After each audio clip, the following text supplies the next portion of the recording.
দর্শক, এই মুহূর্তে আমি দাঁড়িয়ে আছি রাজধানীর আগারগাঁও মোড়ে এবং এখন ঘড়িতে সময় দুপুর প্রায় 2:45 এবং আপনারা জানেন যে সকাল থেকে কিন্তু আসলে এই আগারগাঁর যে সড়ক বা মোড়টি রয়েছে এই মোড়টিতে বিক্ষোভ করেছে অটোরিকশা বা ব্যাটারি চালিত অটোরিকশা যারা বিক্ষুব্ধ চালক রয়েছেন তারা। গত 19 নভেম্বর আদালতের যে নিষেধাজ্ঞা দেওয়ার একটা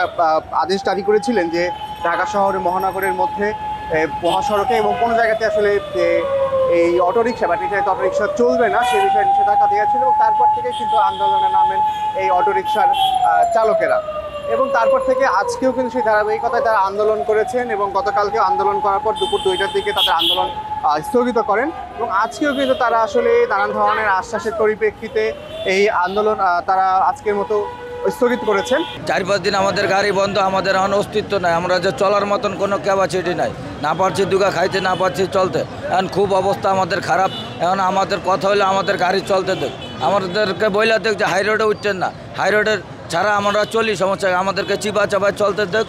আসলে ওখানে গাড়িটা ধরে ব্যাটারি ম্যাটারি সব কিছু নিয়ে যায়, তাহলে আমরা কি করে খাবো?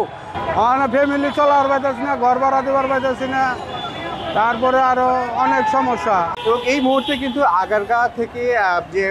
আগারগাঁ থেকে মিরপুর 10 নম্বর এবং বা আগারগাঁ থেকে যে বিজয় সরণির যে সড়ক রয়েছে এই সড়কে কিন্তু আসলে যান চলাচল একদম স্বাভাবিক রয়েছে এবং আপনারা দেখতে পাচ্ছেন যে এই মুহূর্তে যান চলাচল স্বাভাবিক এবং সব রকমের যানই এই সড়কে চলাচল করছে। এই সকাল থেকেই যারা এখানে বিক্ষোভ করেছে তারা কিন্তু আসলে বিক্ষুব্ধ যারা চালক করেছেন তারা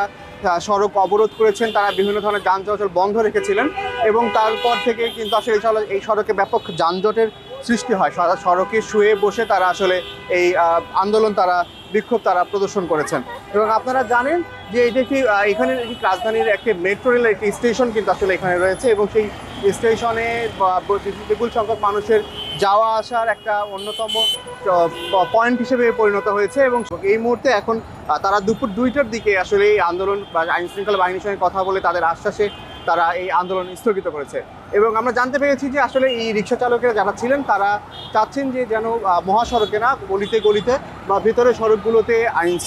তারা নিয়ম মেনে গাড়ি চালাতে চান, প্রয়োজনে তারা সরকার লাইসেন্সের মাধ্যমেও তারা আসলে নিজেদের নিবন্ধন করতে চান। তো এই মুহূর্তে রাজধানীর আগারগাঁও এলাকা থেকে এটাই ছিল সর্বশেষ পরিস্থিতি।